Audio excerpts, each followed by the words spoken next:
나타나야 할 삶이 뒤따르지 않는 경우가 많습니다. 믿는 사람이 세상 사람들보다 더 욕심 많고 거짓된 경우도 얼마든지 있습니다. 나만 예외라고 말할 수가 없습니다. 예수님 믿고 변한 것 같지만 죄송합니다. 잘 변하지 않는 부분도 참 많습니다. 변한 것 같다가 다시 제자리로 돌아간 적도 여러 번 있습니다. 이런 모습들을 보다가 변화에 대한 기대 자체를 접는 경우가 많습니다.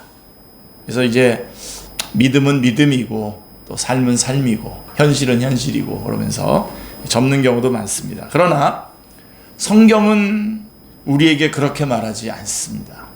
야고보서에 보면 행함이 없는 믿음은 죽은 믿음이다 라고 2장 17절에 말씀하고 있습니다. 자, 이와 대조적으로 야고보는 행함을 강조했고 사도 바울은 믿음을 강조했다 그러는데요. 믿음을 강조한 사도 바울도 역시 여러분들이 사도 바울의 서신들을 성경 말씀을 읽어보시면 기독교적인 윤리적인 삶을 한 번도 소홀히 취급한 적이 없습니다. 어떨 때는 야고보가 주장한 것보다도 더 강력하게 그리스도인의 윤리적인 삶을 주장하고 있는 것을 볼 수가 있습니다.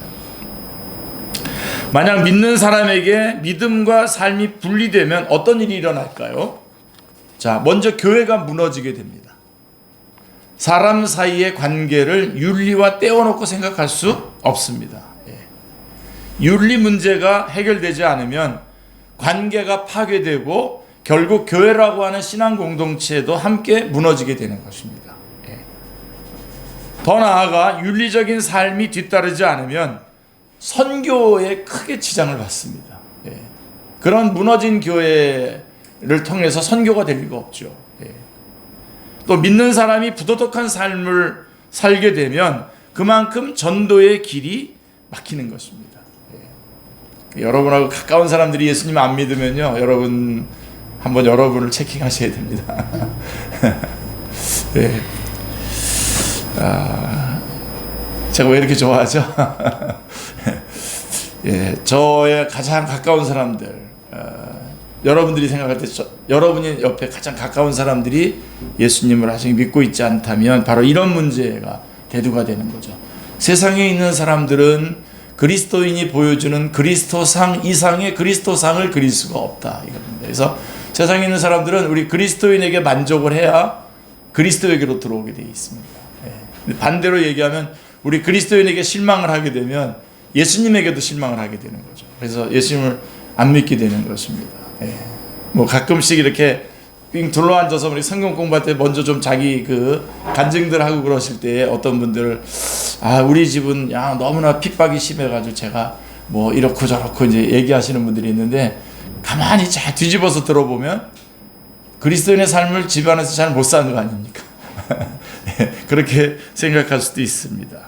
자, 그래서 이런 윤리 문제가 해결되지 않으면 선교에도 문제가 생기고 그 다음에 전도의 길이 막히는 것이죠. 그래서 사도 바울은 편지의 절반인 이 골로새서의 4장까지 있는데 3장 4장에서 골로새 성도들에게 기독교 윤리에 대해서 가르치면서 실천을 이런 것이 그리스도인의 삶이다라고 가르쳐주면서 그렇게 살아갈 것을 강조하고 있는 것을 호소하고 있는 것을 볼 수가 있습니다. 자, 그 중에서 오늘 말씀은 3장 1절로 17절 말씀은 기독교 실천 윤리의 아주 기본 원리입니다. 기본 원리. 위의 것을 바라보라, 옷을 벗어라, 더러운 옷들을 벗어라, 새로운 옷을 입어라. 이렇게 1절부터 17절이 정리가 되어 있습니다. 그래서 먼저 우리 1절부터 4절 말씀에 보면요, 우리는 그리스도인을 어떻게 정의할 수 있을까요? 그리스도인이 누굽니까? 자, 정기적으로 교회에 출석하는 사람인가요? 세례를 받은 적이 있는 사람인가요? 또 신앙 고백의 내용에 동의를 표한 사람인가요? 예, 맞습니다. 물론 이런 것들이 그리스도인임을 나타내는 중요한 표지 중에 하나인 것은 분명합니다. 하지만 좀 부족합니다. 사도 바울은 그리스도인을 이렇게 정의하고 있습니다. 1절, 3절에 나와 있는데요.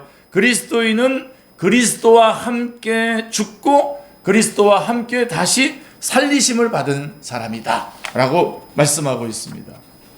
자, 여기서 죽은 것은 우리의 옛사람입니다. 죄 가운데에 태어나 죄가 죄인 줄도 모르며 함부로 죄를 짓고 하나님께 반역하던 옛사람은 죽었습니다.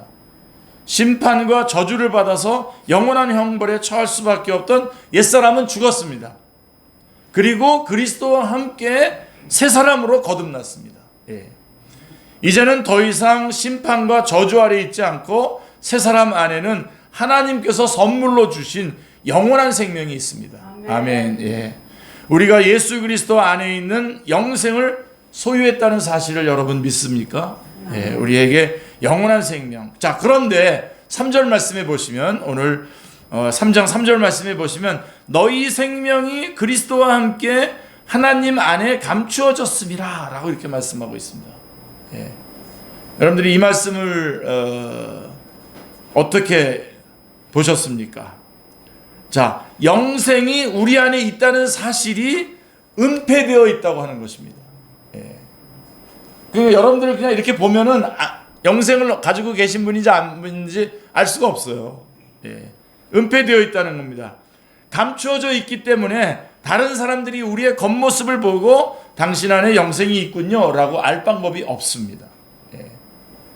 모든 사람이 우리 안에 영생이 있다는 사실을 알게 하려면 어떤 방법이 있을까요? 우리 그리스도인들은 늙지 않는 거죠. 안 늙으면 되죠. 안 늙고, 그러면 사람들이 저 사람은 영생할 사람이구나 하고 눈치를 채겠죠. 그 다음에 요즘과 같이 이런 어떤 그런 질병들이 막 이렇게 설칠 때 이렇게 막 유행할 때에 병에 안 걸려요.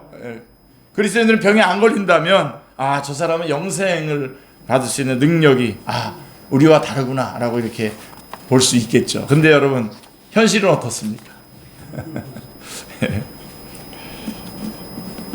요즘 식으로 한다면 우리 특별히 그리스도인들이 더 잘 걸리잖아요. 그런다는 거 아닙니까? 보도에 따르면. 자, 그런데 현실은 믿는 사람도 똑같이 늙어갑니다. 예수님 믿는다고 병에 안 걸리는 것도 아닙니다. 똑같이 아프고 똑같이 질병으로 고통을 받습니다. 자, 그러나 이렇게 감춰져 있던 이 생명이 분명히 나타나는 때가 옵니다.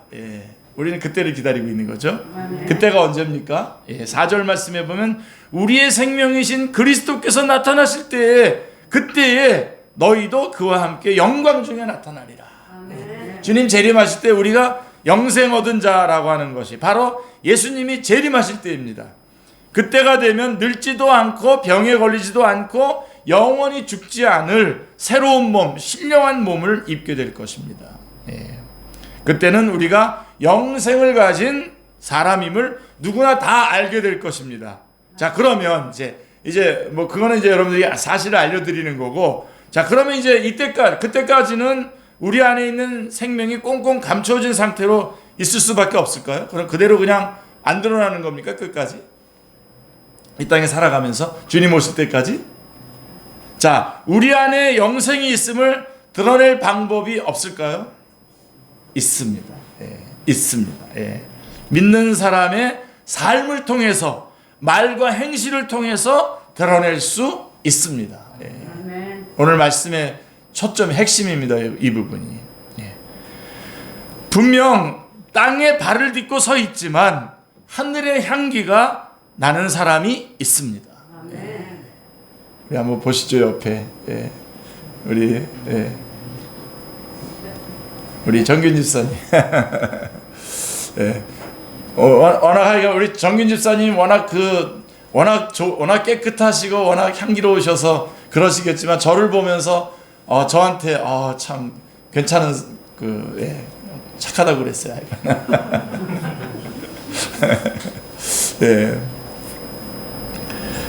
정말 있습니다. 하늘의 향기가 나는 사람이 있고요. 자, 여느 세상 사람들과 다른 구별된 삶을 살아가는 그 모습을 보면서 사람들은 그 사람에게서 영원한 생명의 그림자를 만납니다. 그 사람 안에서 꿈틀거리고 약동하는 예수 그리스도의 생명이 역사하여 공동체가 세워지고 복음의 능력이 나타납니다.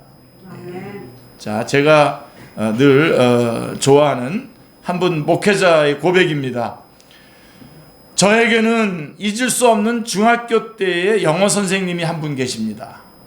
그 목사님, 그 목회자가 얘기하는 겁니다. 부모님께서 없는 살림이었지만 그래도 안 할 수 없어서 이 선생님에게 촌지를 드린 적이 있습니다. 그런데 2주 후에 집으로 커다란 상자 하나가 배달되었습니다. 안에는 책이 가득 들어 있었습니다.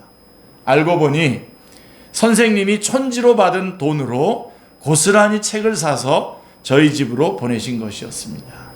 그 중에는 금박으로 된 성경책도 있었고 편지가 한 장 끼워져 있었는데 선생님의 친필로 예수님을 믿어야 되는 이유와 우리 가족을 위한 축복 기도가 적혀 있었습니다.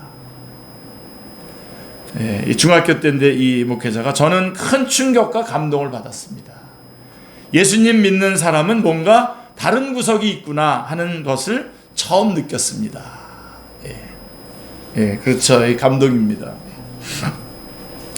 저는 이게 방송으로 나갈까봐 좀 걱정인데, 저도 은행에 있을 때 이렇게 그 일처리 잘해달라고 이렇게 좀 봉투를 주시는 분들이 옛날에 있었었는데, 전 그때마다 사형리를 하나 하고 그 봉투에다 다시 넣어서 귀회사의 일은 제가 정말 최고 정성을 다해서 처리해드리겠습니다 하고서 다시 돌려보냈던 그런 기억이 나는데, 요건 안 말할 걸 그랬나 보겠지.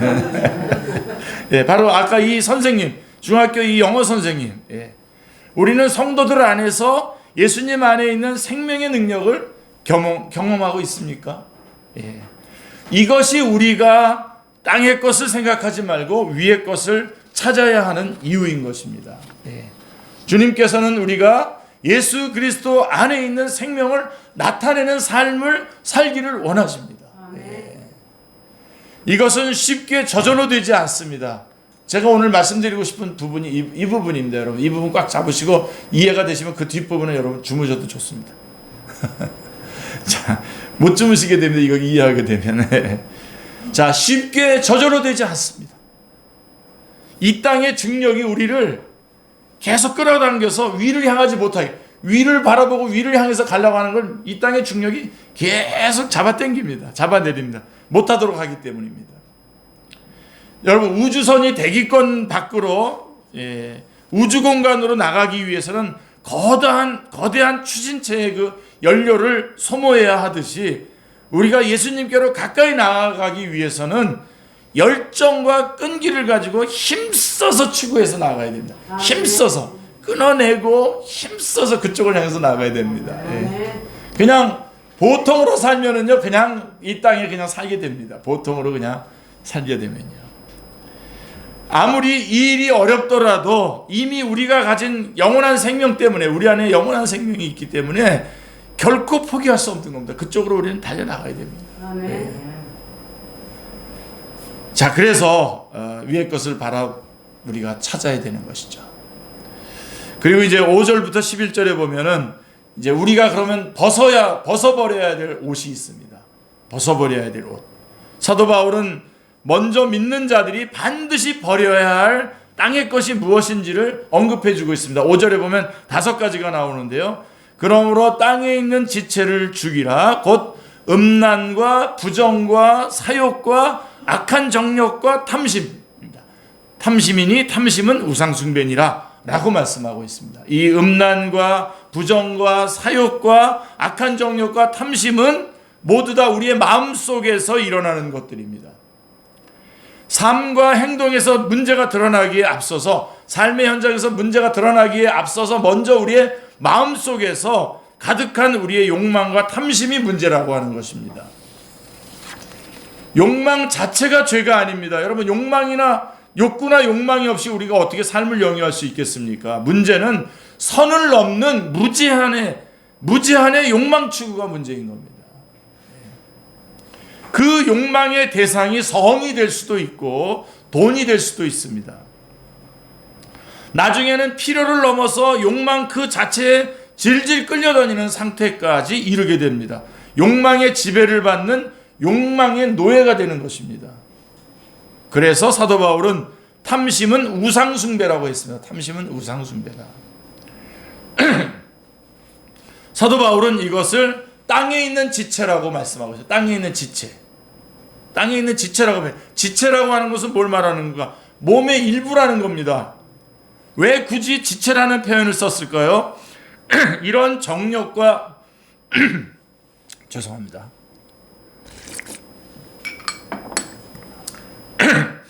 자, 이런 정욕과 탐욕이 우리 밖에 있는 것이 아니라 우리 안에 있고 늘 우리를 따라다닌다는 것을 말하고 싶었기 때문입니다. 그래서 우리에 아주 붙어 있는 거예요, 우리에게 이것이. 자, 이것을 어떻게 다루어야 합니까? 사도 바울은 땅에 있는 지체를 죽이라 하고 있습니다. 땅에 있는 지체를 죽이라. 너무 극단적인 표현인가요? 죽이라?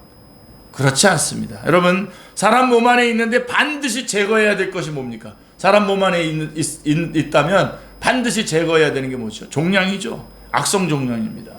다른 말로 하면 암입니다. 의사가 암세포를 항암요법으로 죽여야 한다고 했을 때 그거 너무 과격하시네요. 그럽니까?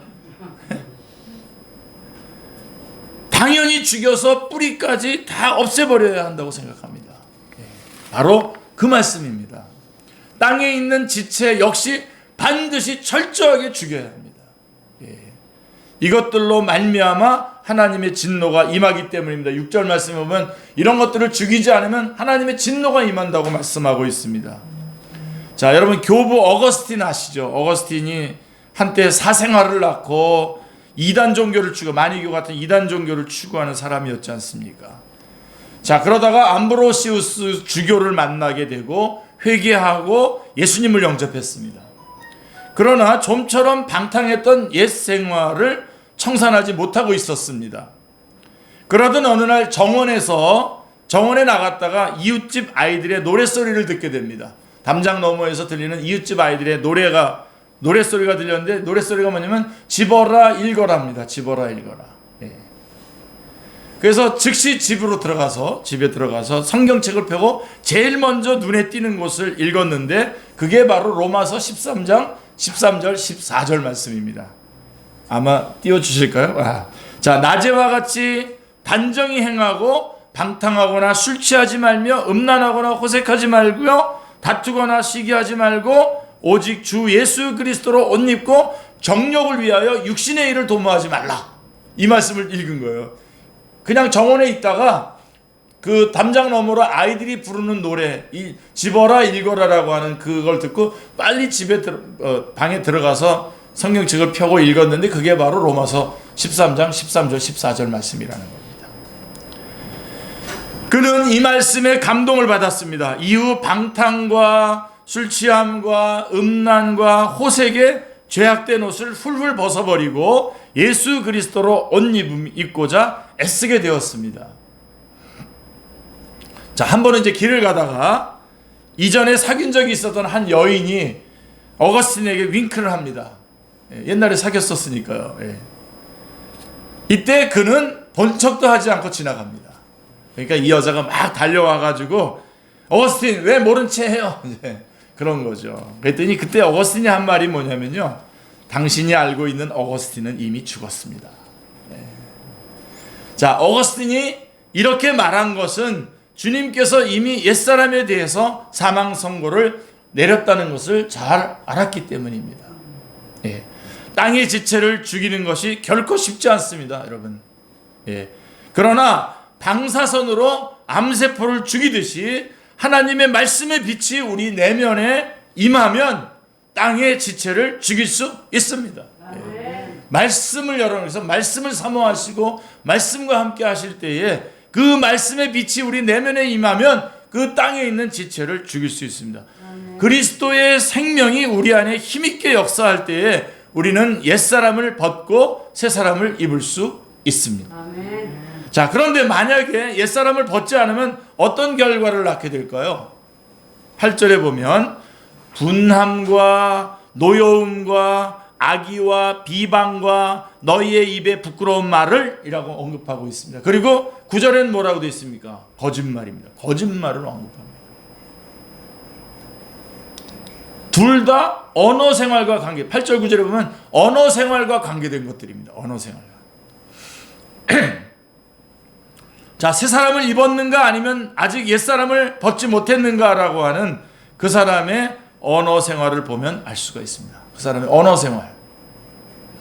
욕심이 많으면 많을수록 마음은 늘 욕구불만 상태에 놓이게 될 수밖에 없습니다. 그래서 다른 사람이 나보다 잘 되는 모습을 보면 화가 납니다. 제가 어저께 이렇게 축구하면서 그 정말 멋있는 발리슛을 넣었습니다. 그러니까 4시간 동안 축구하는 동안에 하여간 거기 모든 사람들이 다 최고의 골을 넣었다고 합니다. 좀 여러분들도 좀 본 듯이 마치 본 듯이. 예. 근데도요, 저쪽 끝에서는 잘해보라지 그런 사람이 있어요. 이 꼬이는 거예요. 예. 예. 이 다른 사람이 나보다 잘 되는 모습을 보면 화가 나요. 예. 이게 안 바뀌어져 있으면. 그래서 분노와 비방의 말이 저절로 나옵니다. 예. 또한 원하는 것을 반드시 얻기 위해서 거짓말도 서슴지 않습니다. 거짓말도 뭐 쉽게 해버려요. 이런 말들은 다른 사람과의 관계성이 다 깨지게 만드는 겁니다. 서로가 서로에게 상처 주는 말들을 함부로 주고받습니다. 막 합니다. 제가 하루는 그냥 그 한 분 좀 이렇게 하시는 분이 있어요. 그래서 한 분은 제가 하루는 대놓고 계속 지적했어요. 봐라, 이게 바로 지금 너 이 말을 왜 하냐 너가. 그러면서 했는데요, 제가 졌어요. 네. 여러분, 댓글 읽기가 두렵습니다. 아니, 제가 예쁜 글을 올리고 또 예쁜 사진에서 올렸으면 거기다 예쁘게 글 써주면 되잖아요. 예? 우리 박정희 집사님이 최고로 잘 써주시는데, 저기 우리 들어가 보면 정말 언제나 그렇게 잘 써주시는데, 예. 그래서 좀 약간 좀 잘 못 쓴 글이라도 그 댓글이 아주 예쁘게 써줘서 다시 힘을 얻고 더 예쁜 글을 쓰게 되는 그게 되는데, 요즘은 이런 거 막 쓰면요, 댓글 읽기가 두려워집니다. 무슨 말을 써놨을까 걱정이 돼요. 예. 제가 지난번에 한번 소개했던 그놈 있잖아요. 우리 제 페이스북에 와서 하는 그 외에 어떻게 또 뚫고 또 들어왔더라고요. 그래서 차단했습니다. 차단했습니다. 처음으로 차단해봤습니다. 누군가가 내가 없는 곳에서 나에 대한 험담을 하고 있지는 않은지 의심의 눈초리로 쳐다보게 되는 것입니다. 제가 볼 때 우리 축제교회 성도님들, 제가 제일 이렇게 자유로운 게 우리 축제교회 성도님들이에요. 제가 무슨 짓을 해도 제일 예쁘게 봐주잖아요. 네. 아닌 분들 있으면 나중에 봅시다. 예, 이 교회도 마찬가지입니다. 이렇게 거짓말에 질려서 누구의 말도 믿을 수 없게 되고, 이런 말들이 넘쳐나는 공동체는 제대로 설 수 없고 곧 무너질 수밖에 없습니다. 우리 교회도 마찬가지입니다. 분노와 비방의 말, 거짓말이 성도들 간의 사랑과 신뢰의 관계성을 파괴하고 교회를 무너뜨릴 수 있습니다. 그러므로 우리는 이런 말을 입에 담을 생각조차 하지 말아야 하겠습니다. 이런 말들은 옛사람을 벗고 새사람을 입은 우리에게는 전혀 어울리지 않습니다. 안 어울려요. 성도들이 걱정하는 것도 안 어울리지만, 성도들이 다른 사람을 비방하는 말을 하는 건 이건 정말 어울리지가 않습니다. 우리가 감정적인 말, 비난의 말을 삼가고 오직 서로에게 진실을 말함으로써 예수 그리스도의 몸된 교회를 지키고 온전히 세워나갈 수 있기를 기도합니다. 예. 그리고 이제 우리가 12절부터 17절에 보면 우리가 입어야 될 옷이 있습니다. 위의 것을 바라보고 우리가 벗어버려야 될 옷을 벗어버리되, 이제는 우리가 입어야 될 옷이 있습니다. 자, 옛사람을 벗었으니 이제는 무엇을 해야 됩니까? 새 옷을 입을 차례입니다. 우리가 입어야 할 새 옷이 무엇입니까? 이거는 여러분 꼭들 그냥 암송해 주시기 바랍니다. 예. 그러므로 너희는 12절에 보면, 오늘 본문 12절에 보면, 그러므로 너희는 하나님이 택하사 거룩하고 사랑받는 자처럼 긍휼과 자비와 겸손과 온유와 오래 참음을 옷 입으라는 겁니다. 예. 긍휼과 자비와 겸손과 온유와 오래 참음을 옷 입고 라고 말씀하고 있습니다. 예. 그래서 여러분, 적어도 저는 이제 여러분 이렇게 대할 겁니다. 여러분들이 항상 이런 옷을 입고 있는 사람이라고 여기고, 저는 그렇게 가서 막 여러분에게 안길 겁니다. 이제. 예? 긍휼과 자비와 겸손과 온유와 오래 참음. 예, 이것은 5가지인데요. 예, 이건 앞에 나온 아까 5가지, 음란과 부정과 사욕과 악한 욕심과 탐심, 이 5가지와 대조가 됩니다. 여러분, 이 말씀들, 긍휼과 자비와 겸손과 온유와 오래 참은 이 말씀들은 열거만 해도 향기가 나고 반짝반짝 빛나는 것 같은 아름다운 마음입니다. 예. 이런 마음으로, 예, 우리가 어떻게 이런 마음을 덧입을 수 있을까요? 여러분, 우리가 하는 게 아니에요. 이거 어떻게 덧입을 수 있을까요? 예, 이는 하나님이 우리를 거룩하고 사랑받는 새 사람으로 우리를 택했기 때문인 것입니다. 우리에게 무슨 자격이 있는 것이 아닙니다. 택함 받을 자격도 없고 거룩하지도 않고 사랑받을 구석이 하나도 없는데 하나님이 일방적으로 은혜로 우리를 택하시고 의롭다 하시고 사랑해서 우리 안에 주신 것입니다. 사랑과 자비, 예, 겸손과 온유와 오래 참, 긍휼과 자비. 예. 이 한량없는 은혜로부터 긍휼과 자비와 온유와 겸손과 오래 참음이 흘러나오는 것입니다. 그러면 이런 마음은 어떤 삶을 살게 합니까? 자, 이런 마음을 가지고 있으니까 삶은 어떻게 나타날까요? 간단하죠. 자, 13절 14절에 보세요. 누가 누구에게 불만이 있거든 서로 용납하며 피차 용서하되, 용납하고 용서하라는 겁니다. 주께서 너희를 용서하신 것 같이 너희도 그리하고 이 모든 것 위에 뭘 더하라고요? 사랑을 더하라. 이는 온전히 하게 매는 띠니라 라고 말씀하고 있습니다. 예. 자, 긍휼과 자비와 겸손과 온유와 오래 참음으로 마음을 주님께서 우리에게 주셨고, 그 마음이 바깥으로 드러날 때는 어떻게 한다고요? 용납과 용서함으로 드러나고 거기에 사랑을 더하라 라고 말씀하고 있는 것을 보게 됩니다. 그러니까 한마디로 말하면 어떤 삶을 사냐? 용서와 사랑을 실천하는 삶을 살게 되는 것입니다. 분노와 비방의 말이 갈등과 분열을 일으킨다면 용서의 말은 불만을 잠재우고 화합을 이루어냅니다. 예. 거짓말이 불신을 심고 서로 거리를 두게 한다면 사랑의 말은 이질적인 사람들까지도 하나로 묶는 능력이 있습니다. 예수님께서 죄사함의 은혜를 입은 사람들이 모인 교회야말로 이런 용서와 사랑이 풍성한 것이 되어야 되는 것이 당연한 것입니다. 예. 각 사람의 마음속으로 주님께 받은 용서와 사랑이 흐르고 있기 때문에 그렇습니다. 예.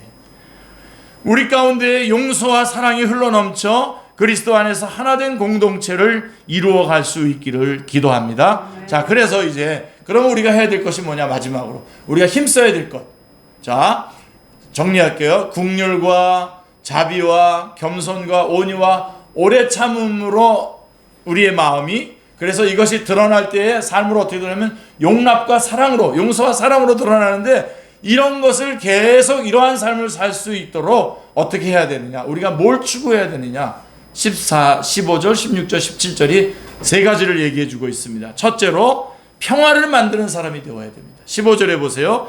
그리스도의 평강이 너희의 마음을 주장하게 하라. 너희는 평강을 위하여 한 몸으로 부르심을 받았나니 너희는 또한 감사한 자가 되라 라고 말씀하고 있습니다. 평강을 위하여 한 몸으로 부르심을 받았다 이겁니다. 갈등과 분열을 일으키는 사람으로 부르지 않았다는 것입니다. 어딜 가든지 우리가 그 평화를 만드는데 우리가 적극적으로 나서요. 그리고 감사하라고 돼 있어요. 예. 15절, 16절, 17절 끝에 가면 다 감사가 다 나와요. 감사가. 끝부분에서는. 자, 그래서 평강을 위해서 한 몸으로 부르심을 받았다. 자, 여러분, 불평과 불만을 유도하는 사람이 아니라 감사하는 사람으로 부르심을 받았습니다. 오늘 우리 이영란 집사님 기도할 때도 이런 어려움 가운데서 좋은 부분들을 보자고 얘기하면서 하나님 앞에 기도 올려드렸는데요. 바로 그렇습니다. 감사하는 사람으로 우리를 부름을 받았습니다. 불평과 불만을 유도하는 사람, 그런 사람 많습니다. 그런 사람은 안 사귀고 싶어요. 예, 안 사귀고 싶어요. 예. 괜히 그냥 우리 목사님 머리가 왜 벗겨진 거야? 그런 말은 왜 해요? 예, 벗겨질만 하니까 벗겨진 거지. 그래가지고 그 다음에 설교가 좀 길지 않아? 이렇게 괜히 눈을 띄는 거예요. 길면 길만한 이유가 있겠죠. 저도 여러분 목회 전문가인데 시간 때문에 사람들이 어떤 영향을 받는가 제가 모르겠습니까? 그것도 모르고 제가 길게 하고 짧게 하고 그러겠습니까? 근데 그렇게 불만을 유도하는 말을 탁 던진단 말이에요. 그러면 그 다음부터 막 불만들을 털어내면서 완전히 그 옛날 옷을 다시 입는 거죠. 그래서 우리는 감사하는 사람으로 부름을 받았으면서 참 감사하다. 이 팬데믹 가운데서도 우리가 정말 감사가 넘쳐나면서 감사 가운데 사는 사람들이 많습니다. 여러분, 우리도 그 사람이 되어야 됩니다. 그러므로 우리는 평화를 만드는 사람들, 감사가 넘치는 사람이 되어야 하겠습니다. 그 다음에 16절에 보면 모여서 예배하는 사람이 되어야 됩니다. 그래서 두 번째 보면 그리스도의 말씀이 너희 속에 풍성히 거하여 모든 지혜로 피차 가르치며 권면하고 시와 찬송과 신령한 노래를 부르며 감사하는 마음으로 하나님을 찬양하고. 그래서 성도가 말씀 안에 거하고 가르침을 받고 하나님을 찬양하는 시간이 언제죠? 바로 예배 시간입니다. 왜 예배가 중요합니까? 예배가 중요한 이유는 우리는 예배를 통해서 옛사람을 벗고 새사람을 입을 수 있기 때문입니다. 이 시간이 사실은 그 옷을 갈아입는 시간입니다. 이 하나님의 말씀을 듣고 하나님 앞에 찬양하고 예배하는 이 시간이 그 옷을 갈아입는 시간입니다.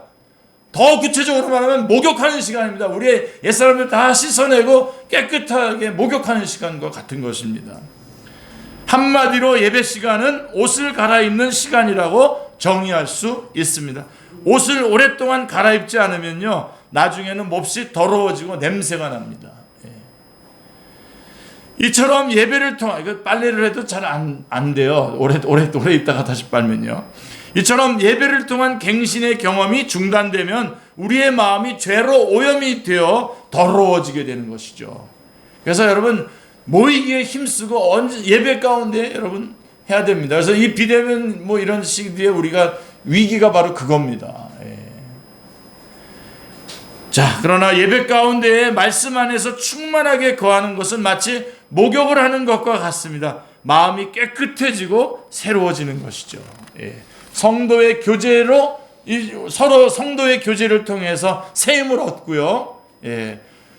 기쁨과 감사로 하나님을 찬양할 때에 우리의 영혼은 하늘에 닿게 되는 것이죠. 그리고 이제 17절의 마지막에 그 다음에는 흩어져서 어떻게 해야 됩니까? 흩어져서 예수님의 이름을 높이는 사람이 되어야 됩니다.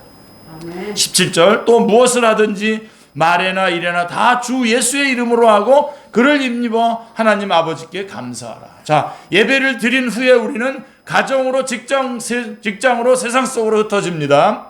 이때 우리는 예수님의 이름을 우리 목에 걸고 있다는 사실을 잊지 말아야 합니다. 사람들은 예수님을 보지 못합니다. 다만 예수님을 믿는 사람만 보이고 그리고 그 사람을 통해서 예수님이 어떤 분이신지 판단을 하는 것입니다. 우리의 일거수일투족, 우리의 말 한마디에 예수님의 명예가 걸려 있는 것입니다.